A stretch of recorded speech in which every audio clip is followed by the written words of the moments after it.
खालिद दर्रार की अजमत का निशा है, हम खालिद दर्रार की अजमत का निशा है, हम कासिम महमूद की गैरत का निशा है, हम कासिम महमूद की गैरत का निशा है। আমরা তো তাদের উত্তরসূরি খালিদ ইবনে ওলীদের উত্তরসূরি। যে খালিদ ইবনে ওলীদকে সাইফুল্লাহ বলা হতো, খালিদ ইবনে ওলীদ যে দিকে যেত পুরো ময়দান ফাঁকা হয়ে যেত। हम खालिद दर्रार की अजमत का नशा है, हम कासिम महमूद की गैरत का नशा है। কেন আমাদের উপরে চড়া? আমরা তো সেই বীরের জাতি, যে বীরের জাতি 313 জন 1000কে জায়গাতেই বিনা হিসাবে জাহান্নামে পাঠাইছে। কথা বলেন ঠিক কিনা? ওই নাফাক আমাদের মধ্যে ঢুকে গেছে। আমার কাছে আসলে আমার কথা, আরেকজনের কাছে গেলে আরেকজনের কথা। বা মুসলমান আল্লাহ আল্লাহ, বা রহমান রাম রাম। কথা কয় না? মসজিদে গেলে আল্লাহু আকবার, মন্দিরে গেলে কুলুলুলু। কথা কয় না? এই মার্কা মুসলমান তো অন্তত পক্ষে মেড্ডা নাই। কথা কয় না? আপনারা বোধ আমার উপরে রাগ করতেছেন। আল্লাহ আল্লাহ আল্লাহ। এ ভাই, যে কথা বলতেছিলাম, আলোচনা লম্বা হয়ে যাচ্ছে। বলতেছিলাম যদি 40 দিন লাগাতার কেউ জামাতের সাথে তাকবীরুল্লাহর সঙ্গে নামাজ পড়ে, মনে আছে না? ভুলে গেছে? আল্লাহর হাবিব কয় 2টা পরওয়ানা, 2টা পুরস্কার তাকে দেওয়া হয়। 1 নাম্বার হলো জাহান্নাম থেকে মুক্তির সার্টিফিকেট দেওয়া হয়। আচ্ছা বলুন বলুন, এমন নামাজ কি ছাড়া যায়? সপ্তাহে 1 বার পড়লেই চলে, বছরে 2 বার পড়লেই চলে।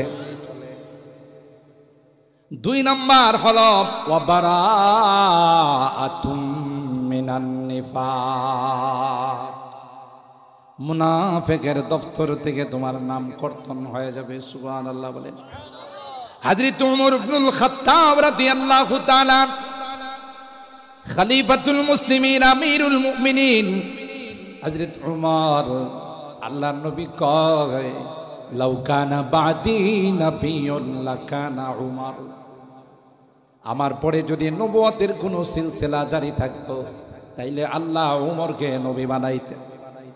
আরো আস্তে সুবহানাল্লাহ বলেন। হযরত হুযায়ফা ইবনুল ইয়ামান সাহিবু সিররি রাসূলিল্লাহ সাল্লাল্লাহু আলাইহি ওয়াসাল্লাম, আল্লাহর নবীর সাহাবী হুযায়ফাকে উমর যায় মাঝে মধ্যে বলতো, ভাই তোমার খাতাটা বাইর করো। কারণ হুযায়ফা এমন এমন আল্লাহর নবীর গোপন জিনিস জানতেন যা অন্য কেউ জানতেন। হুযায়ফা একটু লিস্টিটা বাইর করো, মুনাফিকের লিস্টির মধ্যে আমি উমরের নাম আছে কিনা। আরো আস্তে সুবহানাল্লাহ। এ হুযায়ফা, হুযায়ফা ও ভাই দেখ, আমি উমরের নামটা মুনাফিকের লিস্টির মধ্যে আছে। আমার ভয় হয় না জানে মুনাফিকের কারণে আমারে আল্লাহ জাহান্নামে দিয়ে দিয়ে কিনা। আল্লাহু আকবার। দুনিয়ায় আদালত में तेरा नाम रहेगा, दुनियाए अदालत में तेरा नाम रहेगा, फारूक तेरा नाम से इस्लाम फैलेगा, दुनियाए सखावत में तेरा नाम रहेगा, दुनियाए सखावत में तेरा नाम रहेगा, उस्मान तेरा नाम से इस्लाम फैलेगा, दुनियाए शुजाअत में तेरा नाम रहेगा, हैदर तेरा नाम से इस्लाम फैलेगा। सुभान ইসলামের দ্বিতীয় খলিফা 10 জায়গায় কোরআনে কারিমে আল্লাহ তাআলা ওমর ইবনুল খাত্তাবের মানসামত আয়াত নাযিল করেছেন। আরো আসতে সুবহানাল্লাহ। কত বড় জালিলুল কদর সাহাবী। ওমর যদি কোনো রাস্তা দিয়ে বের হয়েছে, শয়তান চাচা আপনা যান বাঁচা, আরেক রাস্তায়। কিরে অন্য রাস্তায় লইলে দেখেন না উমর আইতেছে, সাইজ করে ফেলায়। কথা বলেন ঠিক কিনা? ইসলাম গ্রহণ করে হুজুর ঘরের মধ্যে বসে রয়েছেন কা, কয়ে যে কাফেরদের অত্যাচার, কহে খাত্তাবের বেটা ইসলাম গ্রহণ করছে এরপরে ঘরে বসে থাকবেন। আসেন খানায় কাবার সামনে আজান দিয়ে নামাজ পড়বো, কোন বাপের বেটা আছে ওমরের তলোয়ারের সামনে দাঁড়াবে? ঠিক না বে ঠিক? আল্লাহ वो संग गरा जो हाइल है रास्ते से हटा कर दम लेंगे, हम राह वफा के रहरो है मंजिल है पे जा कर दम लेंगे, हम राह वफा के रहरो है मंजिल है पे जा कर दम लेंगे। ये बात आई दुनिया को हम फूल भी है तलवार भी है, ये बात आई दुनिया को हम फूल भी है तलवार भी है, इसे बज़ में जहाँ को महकाएंगे या आंसू में बहा कर दम लेंगे, हम राह वफा के रहरो है मंजिल है पे जा कर दम लेंगे। कुरान हमारा रहबर है, इस्लाम हमारा मज़हब है। सुबहानाल्लाह बोलें। আমাদের পথ প্রদর্শক হলো কোরআন, ইসলাম হলো আমাদের মাযহাব। ভয় কিসের? কথা বলেন ঠিক কি না? कुरान हमारा रहबर है, इस्लाम हमारा मज़हब है, इस्लामी दस्तूर बना कर दम लेंगे, हम राह वफा के रहरो है मंजिल है पे जाकर दम लेंगे, हम राह वफा के रहरो है। सुभानाल्लाह बोले। আরে মুসলমান তো ওই জাতিকে বলা হয় যারা যখন নরম তখন নরম, যখন গরম তখন গরম। ঠিক কিনা বলেন? আমরা বড় ভদ্র জাতি, আমরা বড় সভ্য জাতি। আমরা সভ্য আর ভদ্র বলে ইসলাম আমাদের ধর্ম বলে। আমার দেশে যত হিন্দুরা থাকবে, যতদিন ইসলাম থাকবে, কেউ তাদের গায়ে হাত দিতে পারবে না, কেউ তাদের ব্যবসায়িক প্রতিষ্ঠানে হাত দিতে পারবে না। গোটা বাংলাদেশে বাবরি মসজিদের সময় ছোটরা বুঝবে না, আপনারা বড় যারা জানেন, গোটা বাংলাদেশের কোনো মন্দির ঠিক ছিল না। সব হিন্দুদের ব্যবসায়িক প্রতিষ্ঠান শেষ হয়ে গিয়েছিল। ব্রাহ্মণবাড়িয়া এমন একটা শহর, যেই শহরে সবচেয়ে বেশি তখনও হিন্দুদের দোকান ছিল। এখনো যেমন হিন্দুদের অনেক বড় বড় প্রতিষ্ঠান। কথা বলেন ঠিক কিনা? মিষ্টির জন্য বিখ্যাত মাতৃভান্ডার, সড়ক বাজারে নবীন পাল। কথা বলেন ঠিক কিনা? এইভাবে বড় বড় দোকান এখনো হিন্দুদের আছে। ব্রাহ্মণবাড়িয়া তো ইসলাম প্রিয়, ব্রাহ্মণবাড়িয়ার মানুষ তো তৌহিদি জনতা। সবাই শহরের মধ্যে চতুর্দিক থেকে এসে কালো হয়ে গেছে। শহরের কোনো মন্দির রাখবে না, শহরের কোনো হিন্দুদের দোকান রাখবে না। আমি তখন ভাদুঘর মাদ্রাসার ছাত্র, হযরত বড় হুজুর রহমাতুল্লাহ আলাইহির কাছে ডিসিএসপি গেছে, গিয়া কই হুজুর এই জনসমুদ্র আমরা থামাইতে পারবো না। আরো জোরে বলেন আল্লাহু আকবার। বড় হুজুরকে বললেন আপনি আসেন। হুজুর বললেন আমি কি করব? ডিসি সাহেব কয় আমার গাড়ির সামনের সিটে আপনি বসা থাকবেন, আর কিছু লাগবে না। আরো জোরে সুবহানাল্লাহ বলেন। হযরত বড় হুজুর রহমাতুল্লাহি আলাইহি গাড়ির সামনের সিটে বসে। গোটা ব্রাহ্মণবাড়িয়া শুধু মানুষ আর মানুষ, মানুষে কালো হয়ে গিয়েছিল। হযরত বড় হুজুর রাহমাতুল্লাহ আলাইহি হাত বাইর করে বলছে, সবাই বাড়িতে চলে যান, একটা হিন্দুর দোকানেও টুকি দিবেন না, একটা মন্দিরেও হাত দিবেন না, আমার ইসলাম এটাকে সমর্থন করে না। আরো জোরে বলেন ঠিক কিনা? এটার নাম হলো ইসলাম।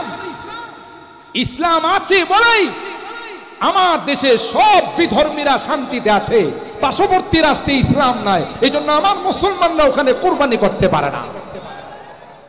কথা বলেন ঠিক না বেঠিক? ইসলাম শান্তির ধর্ম।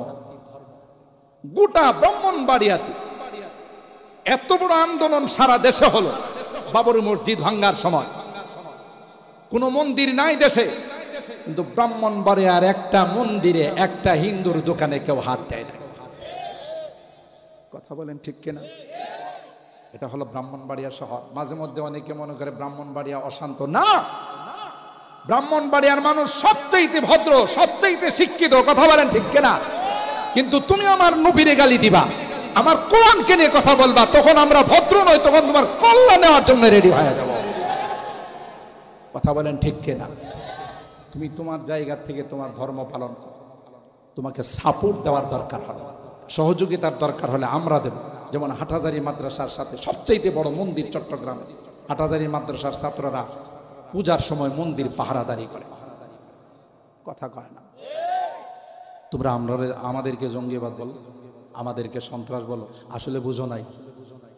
বড় হুজুর বলতেন, কারে সাইরা কারে ধরছো বুঝো নাই, যারা তোমাদের আপন এদেরকে সাইরা, যারা আপন না এদেরকে ধরছো। কথা বলেন ঠিক? আলেম উলামা সবচেয়ে দেশ প্রেমিক থাকলে আলেম উলামা। রাগ করেন না, আমার সাথে হয়তো আপনারা একমত হবেন না। এদেশের স্বাধীনতায় যদি কেউ আঘাত করে, কখনো যদি কেউ শকুনের দৃষ্টিতে দেশের স্বাধীনতার দিকে তাকায়, সবার আগে যারা জান দেওয়ার জন্য তলোয়ার নিয়ে মাঠে নামবে, শত্রুপক্ষকে হেনস্থা করার জন্য, শত্রুপক্ষকে কাবু করার জন্য, এরা হলো হক্কানি উলামায়ে কেরাম। করোনার সময় কিছুটা আপনারা দেখছেন, নেতারা যখন সবাই গ্লাসের ভিতরে, কথা কয়, 4-5টা মাস্ক লাগাইছে, নিরাপত্তা টুপি, পিপিএ, হ্যান্ড গ্লাভস, ভার্চুয়ালে কথা কয়। কথা বলেন ঠিক কিনা? কেন? করোনা যদি আমারে পায় ধরে ফেলাইব, এই জন্য করোনা যেন না পাই, ঢুকতেও যেন না পারে, যেন একটা লাগাইছেন। আপনারা তো একটা লাগাইছেন, কেউ কেউ লাগাইছেন না। কথা কয় না? আর হের টাকা আছে, হের লাগাইছে কয়টা? 5টা। কথা কয় না? হের হাত পাও সবটা কাফনের ভিতরে ঢুকাই ফেলাইছে। করোনা কো ভাই, আপনি তো রেডি হয়ে রয়েছেন, নীতি অসুবিধা কথা, আপনি তো কাফনের ভিতরে ঢুকেই আছেন। কথা কয় না? এই সকল ভিআইপি, সিআইপি, ভিআইপি যারা, ওদের গ্লাসের ভিতরে ঢুকাই করোনা কই, স্যার আসসালামু আলাইকুম। স্যারে কয়, কিরে তুই কোন দিক দিয়ে ঢুকছ? কই, স্যার আমার তো বেশি জায়গা লাগে না, ওই যে আপনি গ্লাস ফিটিং করছেন, স্ক্রুর ছিদ্র দিয়ে ঢুকে গেছি। কথা কয় না? এরকমের ভিআইপি করোনা নিয়ে গেছে না, গেছে না? জোরে বলে। কিন্তু হাক্কানি রব্বানি উলামায়ে কেরাম যখন সন্তান তার বাবার লাশ রাস্তায় ফেলে চলে যায়, যখন বাবা সন্তানকে বলে আমাকে এক গ্লাস পানি দাও, পরিবারের সকলেই তাকে গ্লাসে তালাবদ্ধ করে চলে যায়, পানি পানি বলতে বলতে সে মারা যায়। এমন করুণ সময়ে উলামায়ে কেরাম রাস্তায় রাস্তায় ঘুরে ঘুরে মানুষকে বলছে, যদি কোনো করোনার রোগী থাকেন আসেন, আমরা অ্যাম্বুলেন্স নিয়ে আসছি আপনাদের সেবা দেওয়ার জন্য। কোনো করোনার রোগীতে কেউ মারা গিয়ে থাকলে আমরা তার দাফনের ব্যবস্থা করি। ঠিক বললাম না? ঠিক বললাম? ওই সময়ে এক শ্রেণীর হলুদ সাংবাদিক কিন্তু সব সবুজ না, কিছু আছে কি হলুদ। সুযোগ পাইলেই মাদ্রাসার উলামায়ে কেরামের 12টা বাজায় আর আধা ঘন্টা বেশি বাজায়। বুঝেন নাই? এই হলুদ সাংবাদিকরা তখন বলা বলি শুরু করলো যে সর্বনাশ, করোনা যে পাওয়ারফুল রূপ, যারা করোনাতে মারা যাবে এদেরকে শ্মশানে নিয়ে পোড়াই দিত। আরো আসতে নাউজুবিল্লাহ, এমনি নাউজুবিল্লাহ জোরে বললে তো পুলিশ আসে না তো, তাহলে ঠিক আছে, জোরে বললে যদি পুলিশ আসে তাহলে আসতেই কর। কই যে এটা বড় পাওয়ারফুল রোগ, এই রোগে যারা মারা যায় এদেরকে দাফন করা যাবে না, উড়াই দিতে হবে। তো জিজ্ঞাসা করা হলো সমস্যা কারি বুঝেন না মিয়া, যদি করোনা রোগে কেউ মারা যায় এদেরকে যদি কবরস্থানে দাফন করা হয়, তা আগে যারা শুয়ে রয়েছে ওরাও করোনায় আক্রান্ত হয়েছে।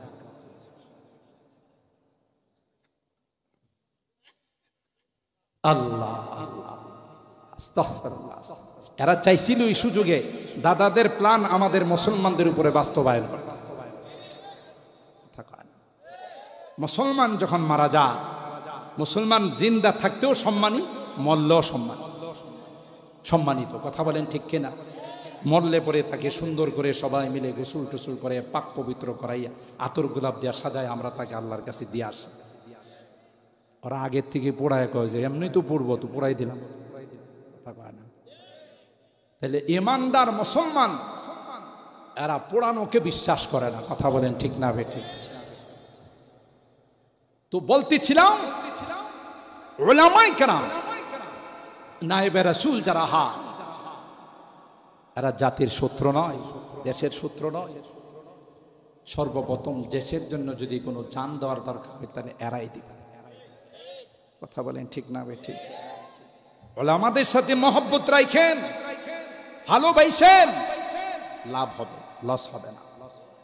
বড় হুজুরকে যারা মহব্বত করছে, মুফতি সাহেব হুজুরকে যারা মহব্বত করছে, আল্লামা সিরাজিকে যারা মহব্বত করছেন, এরা নিঃসন্দেহে আল্লাহর ওলি ছিলেন। ঠিক না বেঠিক? রহমতুল্লাহ সাহেব হুজুর কত বড় আল্লাহর ওলি ছিলেন। মেড্ডার মানুষ রহমতুল্লাহ সাহেব হুজুরের জন্য পাগল। কথা কয় না? মক্কাতে হজ করতে গেলাম, তিনি উম্মে হানির মধ্যে বসে বসে জিকির আজকার করতেছেন। আমার সাথে শেষ বছর, যে বছর শেষ উনি হজ করে আসলেন, এরপর আর চাইতে পারেন। আমার সাথে মোলাকাত, আমি সালাম মুসাফা করে বললাম হুজুর আপনি এখানে বসা, তো চলেন না আমি একটু খেদমত করি। পাশে হোটেল আছে, বাঙালি হোটেল আছে, ওখানে যাই একটু নাস্তা করাই। আমার বললো মাওলানা না, বাইরে যাবো না, জীবনে আর আসতে পারি কিনা আমার মনে হয় না। সুবহানাল্লাহ, মনে জাগনা দিছে যে আমার মনে এটা শেষ সফর, তো বাইরে যাবো না মাওলানা। তাহলে আমার তো খুব মনের আবেগ ছিল আপনার একটু নাস্তা করা।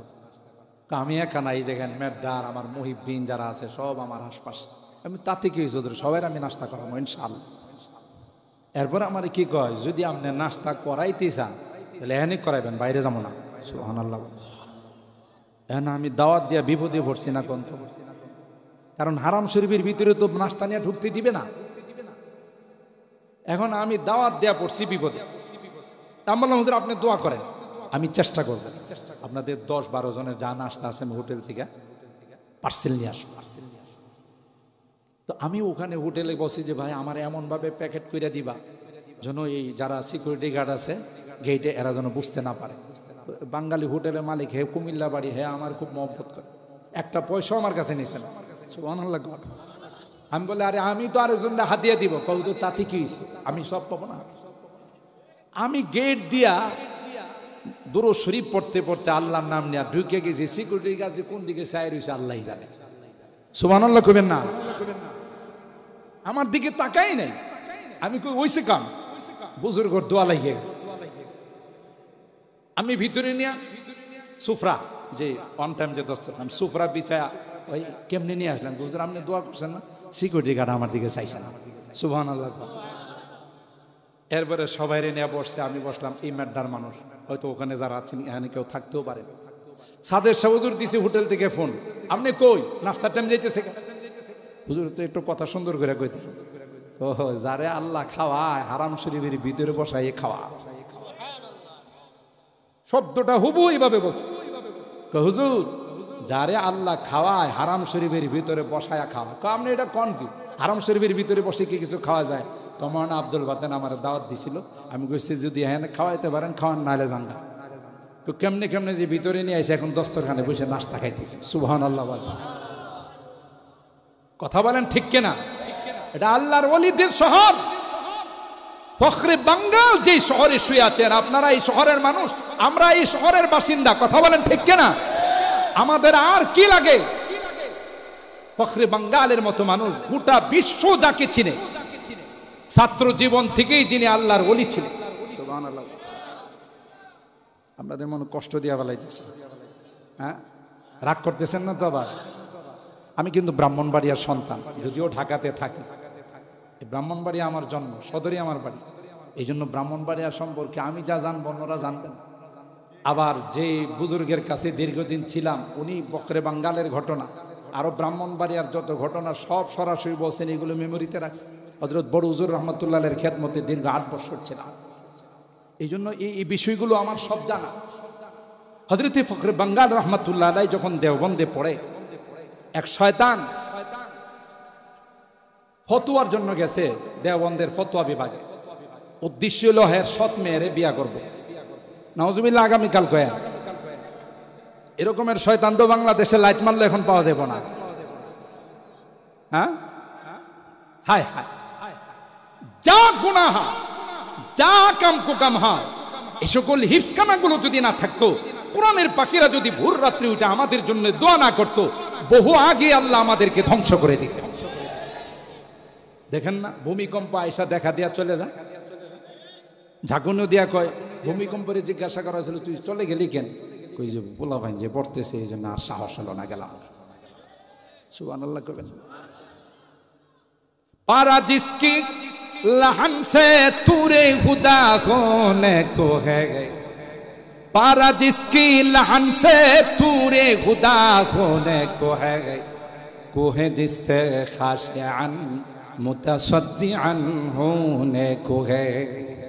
ও ভাই, কবি বলেন যেখানে কোরআনের তেলাওয়াত হয়, যেখানে আল্লাহর কালাম পড়া হয়, যে এলাকার কোরআনের চর্চা হয়, যেখানে কোরআন শিক্ষা দেওয়া হয়, আল্লাহর কসম আসমান থেকে যদি আল্লাহ কোনো গজবের ফাইসালা করেন, ফেরেশতারা এসে তখন দেখেন ডারা নাচে কানাচে ব্রাহ্মণবাড়িয়ার অলিতে গুলিতে হিফসখানাগুলোতে কোরআন পড়া হয়, তখন ফেরেশতারা আল্লাহর কাছে বলে, আল্লাহ কোন জায়গায় তুমি শাস্তি দিয়া পাঠাইলা? কেন রে কেন? আল্লাহ এখানে তো কচি বাচ্চাগুলো, মাসুম বাচ্চাগুলো তোমার কালাম তিলাওয়াত করতেছে। আল্লাহ ডাক দিয়া কয়, যা যা, ওই মাসুম বাচ্চাদের কারণে, মাসুম বাচ্চাদের ওসিলায় আমি আল্লাহ গোটা শহরবাসীকে মাফ করে দিলাম। কথা বলেন ঠিক কিনা? আর হারাম এই বদমাস নিজের সৎ মেয়েকে বিয়ে করবে, তাও ফতোয়া নিয়ে। নাউজুবিল্লাহ। দেওবন্দের ফতোয়া বিভাগে লিখছে, ঘুড়ি কি বাচ্চি পর সোয়ার হোনা জায়েজ है कि नहीं। উর্দু বুঝছেন তো? কামরুব্বিরা কইছেন না কিছু উর্দু। পাকিস্তান হানাদার বাহিনীর কাছে জিজ্ঞাসা করছে, क्या तो मुसलमान है? हाँ मैं पक्का मुसलमान हूँ। मुसलमान है तो तेरा कलमा बता, ला इलाहा इल्ला अंता सुबहानका इन्नी कुन्तु मिनज़ ज़ालिमीन। ঠিক না বেটি? ফতোয়ার মধ্যে ইস্তিফতা লিখছে যে ঘুড়ির বাচ্চার উপর সোয়ার হওয়া যায় আছে কিনা। হুজুররা তো এত কিছু জানেন না।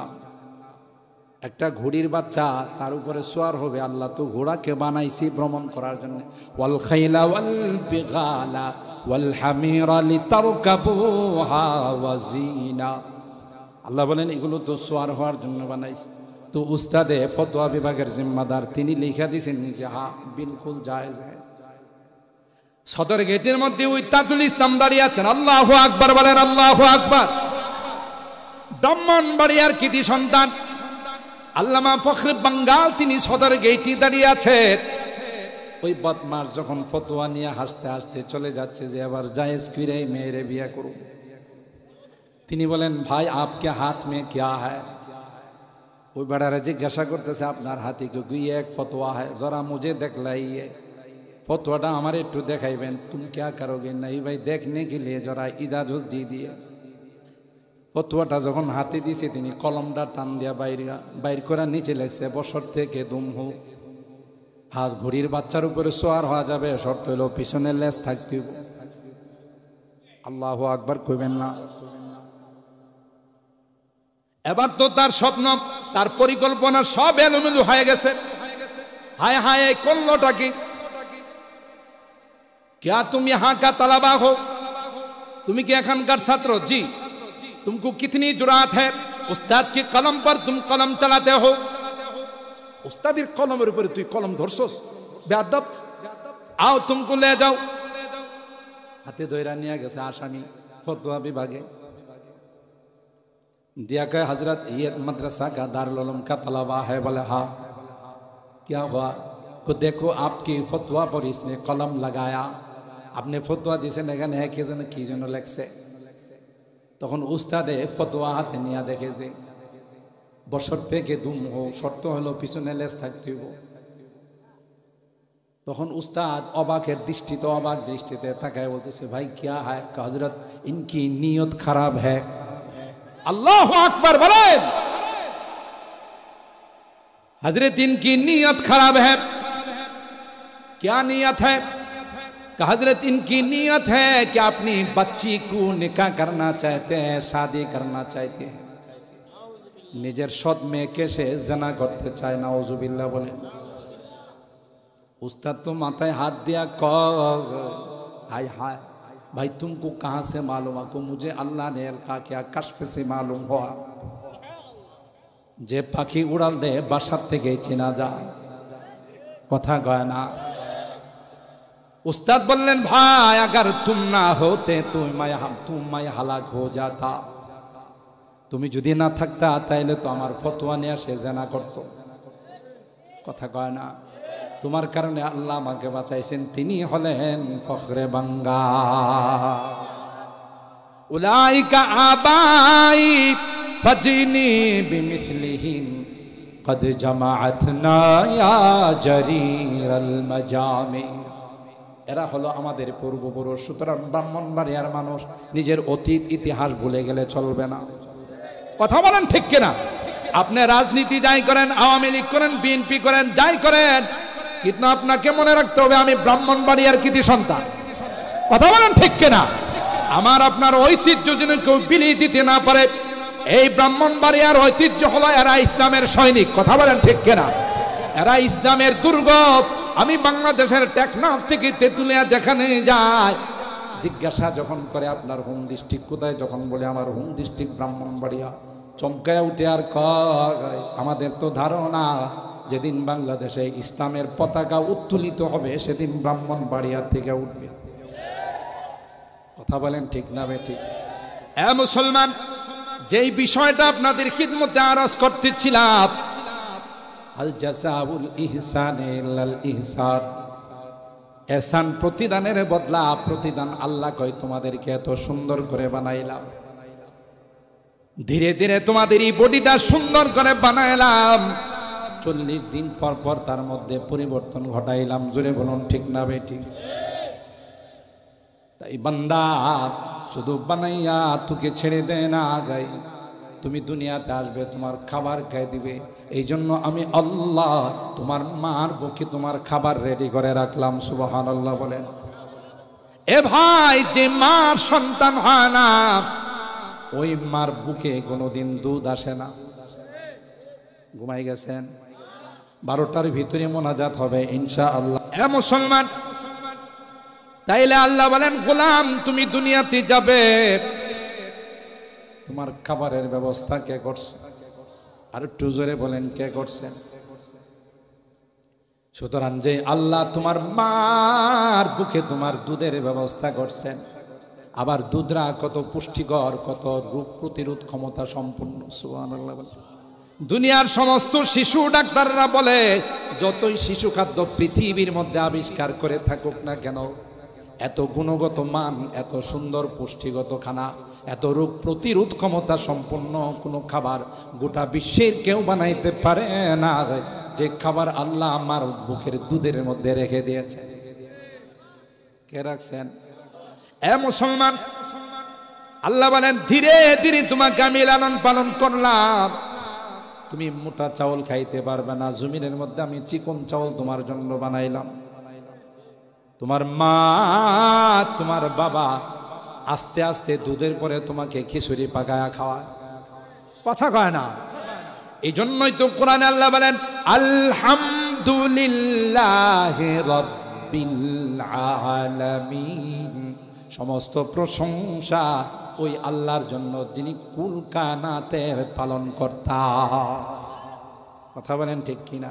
কিসমত কিয়া হর শাই কো কসামে আজল নে किस्मत किया हर शय को कस्म अज़ल ने जिस चीज को जिसके लिए काबिल नजर आया बुलबुल को दिया नाला वो परवाना को जलना बुलबुल को दिया नाला वो परवाना को जलना गम हमको दिया सबसे जो मुश्किल नजर आया अरे अल्लाह तो আমাদেরকে বুদ্ধি দিবেন বিবেক দিবেন তুমি একটু তোমার ইতিহাসটা তালাশ করো তোমার উপরে কি পরিমাণ আমার ইহসান সুবহানাল্লাহ এই ইহসানের বদলা ইহসানের প্রতিদান দিতে হবে আল্লাহ বলেন তুমি কি দিয়া বদলা দিবা বদলা দেওয়া তো সম্ভব নয় তুমি যদি আমার কুদরতি পায়ে সিজদায় পড়ে যাও সুবহানাল্লাহ বলেন এ গোলাম তোমার অক্সিজেনের কোনো বিল আমি নেই না তোমার বিদ্যুতের কোনো বিল নেই না তোমার হাজার হাজার নিয়ামত দিয়েছি কোনোটার বিল আমি নেই না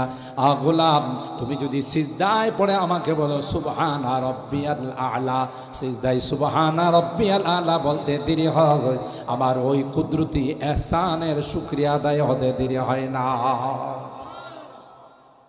তুমি কোন নিয়ামতটাকে আমার অস্বীকার করবে সূরা আর রহমানের মধ্যে একটু উপর পর আল্লাহ কয় ফাবি আইয়ি আলা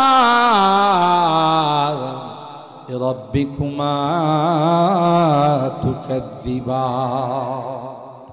বল মানব আর দানব আমার কোন নিয়ামতটাকে তুই অস্বীকার করছিস কথা বলেন ঠিক না বেঠিক আল্লাহর হাবিব বলেন মান লাম ইয়াশকুরিন নাস লাম ইয়াশকুরিল্লাহ যারা মানুষের শুকরিয়া আদায় করে না তারা আল্লাহরও শুকরিয়া আদায় করে কথা বলেন ঠিক কিনা মানুষের কৃতজ্ঞতা যারা প্রকাশ করে তারা আল্লাহরও কৃতজ্ঞতা প্রকাশ করে ঠিক না বেঠিক এই জন্য আল্লাহর পয়গম্বর এই রজব মাসে আল্লাহর হাবিবকে আল্লাহ পাক স্পেশাল ইনভাইট করে স্পেশাল দাওয়াত দিয়ে আল্লাহ পাক আল্লাহর হাবিবকে মেরাজের মধ্যে নিয়ে গেলেন জোরে বলুন ঠিক কিনা মেরাজের মধ্যে গিয়ে আল্লাহর হাবিব আল্লাহর সঙ্গে সরাসরি কথা বললেন একটা পর্যায়ে আল্লাহ পাক বলেন ও আমার হাবিব আমার জন্য দুনিয়া থেকে কি হাদিয়া নিয়ে আসছে সুবহানাল্লাহ আল্লাহর হাবিব জবাব দিলেন আত্তাহিয়াতু লিল্লাহ ওয়াস সালাওয়াতু ওয়াত তাইয়্যিবাত আল্লাহ সমস্ত তাজিম আর সম্মান তোমার জন্য নিয়ে আসলাম আল্লাহ পাক জবাবে বলেন আসসালামু আলাইকা আইয়ুহান নাবিয়্যু আপনার উপর সালাম সুবহানাল্লাহ জোরে বলেন নবী আমার ডাক দিয়া কয় আল্লাহ শুধু আমাকে একা সালাম জানাইলেন আমার উম্মতকে সালাম দিবেন না আরো আস্তে সুবহানাল্লাহ বলেন আসসালামু আলাইনা ওয়া আলা ইবাদিল্লাহিস সালিহিন আমার উম্মত সহ সালাম সুবহানাল্লাহ জুনে বলেন শেষ কথা ও ভাই শেষ কথা আল্লাহর হাবিব আল্লাহ পাকের সঙ্গে যখন কথাবার্তা বলা শুরু করে দিলেন বলেন আল্লাহ আমি তো আপনার সঙ্গে সরাসরি কথা বললাম আমার উম্মত যদি চায় আপনার সঙ্গে সরাসরি কথা বলবে এমন কোন নাম্বার আসেনি যে নাম্বার দিয়া কল দিলে আপনি সরাসরি রিসিভ করবেন আরো আসছে সুবহানাল্লাহ কোন কষ্ট হইতেছে বেশি ও ভাই 12টার ভিতরে দোয়া হবে ইনশাআল্লাহ এর বাইরে যাবেন আল্লাহ আমাদের কবুল করেন আমিন বলেন এ মালিক যদি তোমার সঙ্গে আমার উম্মত কথা বলতে চায় নাম্বার দাও যেই নাম্বার দিয়ে কল দিলে আল্লাহ তুমি সরাসরি রিসিভ করবা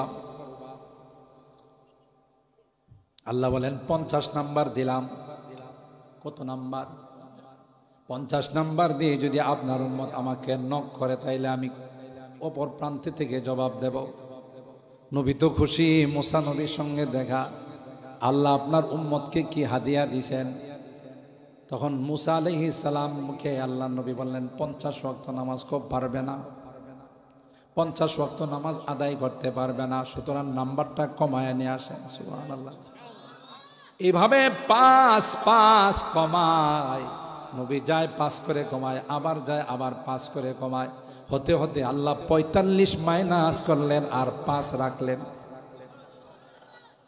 এরপর আল্লাহ ডাক দিয়া কয় ও আমার হাবিব মনে করবেন না আমি 50 বলেছিলাম 5 নিয়ে আসছি, কমাই দিছি, সব কমাই দিছি। না না, মা ইউবাদদালুল কাউলু লাদাইয়া ওয়া মা আনা বিযাল্লামিল লিল আবিদ। আমার কথার কোনো পরিবর্তন হয় না, আমি যা বলি তাই রাখে। সুতরাং বলেছিলাম 50 দিছি 5, আপনার উম্মত যদি 5 আদায় করে রে, আমি আল্লাহ 50 ওয়াক্তের সওয়াব দান করব। প্রশ্ন আসে বারবার কেন নিয়ে গেলেন? প্রথমবারই তো 5 দিতে পারতেন, এটা বুঝবেন না। আসে কার মাসুক একজনের সঙ্গে আরেকজনের কথা বললে যে কি মজা লাগে, সুবহানাল্লাহ। আল্লাহ পাক আর আল্লাহর হাবিব আশেক মাসুক।